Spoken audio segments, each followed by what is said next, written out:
Ayan, good morning sa inyo mga kabayan. Happy Easter. So, nandito kami ngayon mga kabayan sa trabaho. Yung kasama ko Pilipino na sa loob na. So, dalawa lang kami ngayon nag-duty ata. Kasi holiday kasi dito simula kahapon. So, Biyernes dito sa amin ngayon.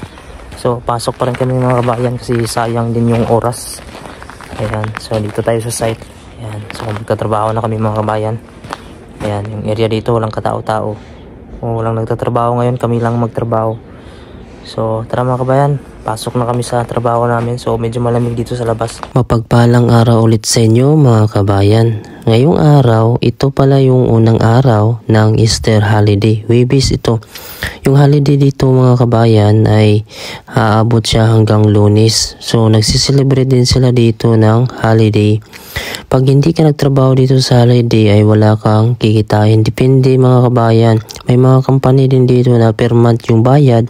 Dito kasi sa amin, sa kumpanya namin ay per hour yung bayad. Kaya sa holiday mga kabayan, pag hindi ka nagtrabaho, syempre wala ka ding sasahurin. Pero pag nagtrabaho ka, mayroon silang tinatawag dito na plus. So hindi po pari-pareho dito, depende sa company. Mayroong iba dito na plus 50%, may plus 200, yung iba naman ay double pay. So dito sa company namin mga kabayan, kahit hindi naman double pay dito or wala namang plus, ay malaki din ang mawawala sa iyo pag hindi ka nagtrabaho. Kaya dito sa amin, pag hindi naman sinabi ng boss namin na huwag kaming magtrabaho sa araw ng holiday, ay pumapasok kami. Minsan kasi mga kabayan, sinasabihan kami ng boss namin pag holiday, magpahinga naman daw kami. Kaya wala kaming magawa pag siya na ang nagsabi.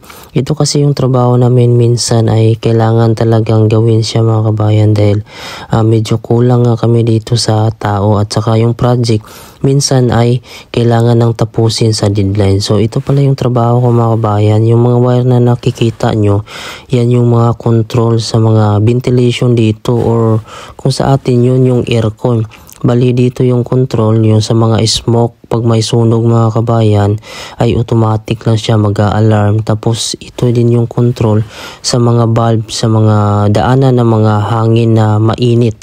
So yung heater nila dito ay hangin sa mga kabayan na may init, na may halong tubig na pinagsama mga kabayan. So hindi po siya pure talaga na init lang kasi nakakasira naman yung balat, yung init talaga. Kaya dito yung tinatawag ng ventilation. Kung sa atin, yan yung aircon na chilled mga kabayan, na tubig na malamig na binubuga niya. So dito, init na malamig na tubig na binubuga. So ito yung ventilation sa taas. Ayan yung green na pipe diyan ay babalutan pa yan ng insulation. So nasa rooftop pala ako mga kabayan, talagang tagos talaga dito yung lamig. Kaya yung suot ko dito ay talagang balot na balot ako at saka makakapal yung mga medyas ko dahil nagmo-moist talaga yung paa ko dito at masakit pagka tumagal ako dito. Minsan umaabot kasi ako ng 11 hours dito lang ako sa taas sa rooftop. So itong taas na to, sa taas yan na yung ceiling talaga, pinakataas ng building. So nasa 9th floor ako mga kabayan dahil 9th floor itong building na ito. Ito yung mga diagram mga kabayan na sinusundan ko dito pag nagtrabaho. Dahil nga yung salita nila dito at mga diagram ay naka-Danish, ay tinatranslate ko pa minsan sa Google para mas maintindihan ko. Ito kasing trabaho na ito, hindi talaga trabaho ito ng electrician, bali binigay lang sa amin ng boss namin. So marunong naman tayo kahit papaano ng diagram magbasa.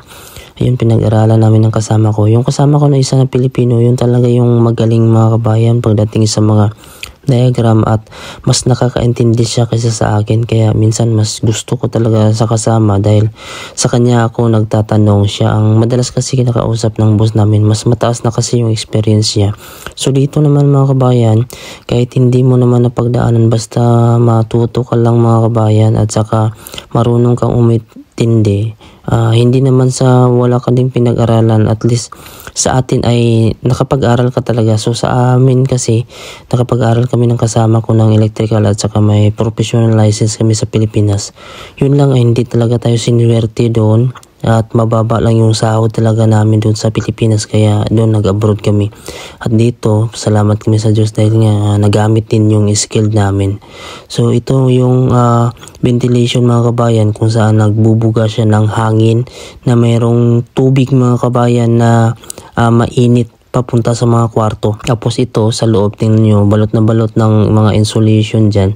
Kasi yung floor niyan magmo-moist siya pagka hindi talaga nila binalutan ng mga insulation. At saka kahoy lang yung ceiling nila sa taas mga kabayan. So walang metal dito, kaya hindi pwede yung metal dahil magmo-moist at saka kakalawangin. So sobrang hirap dito ang gumawa ng bahay at napakagastos at matagal yung proseso. Hindi kagaya sa atin na ilalagay mo lang yung mga hollow block, finishing lang, tapos yung pintura mga kabayan, tapos na. So dito hindi pwede yung ganun dahil sa area nila na malamig.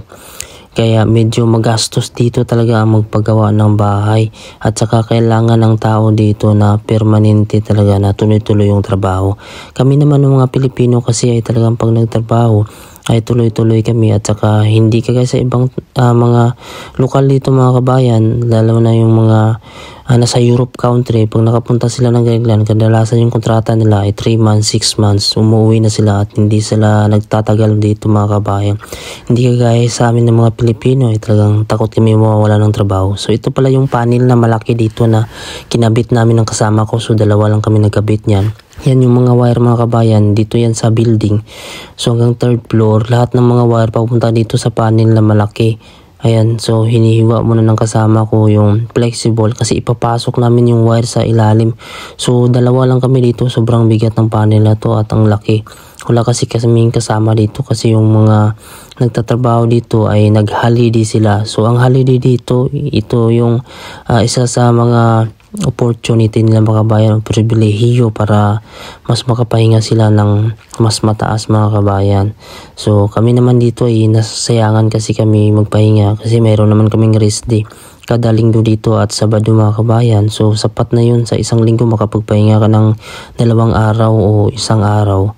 So ito yung holiday kasi ay aabot siya ng Huwebes, Biyernes, Sabado, Linggo, Lunes, so 4 na araw, sayang din. So ito yung panahon mga kabayan na masarap sa pakiramdam, yung tapos na yung trabaho nyo at makauwi kayo at makapagpahinga. So ayan, salamat sa Diyos at binigyan naman tayo ng lakas para naman matapos yung trabaho natin sa buong araw.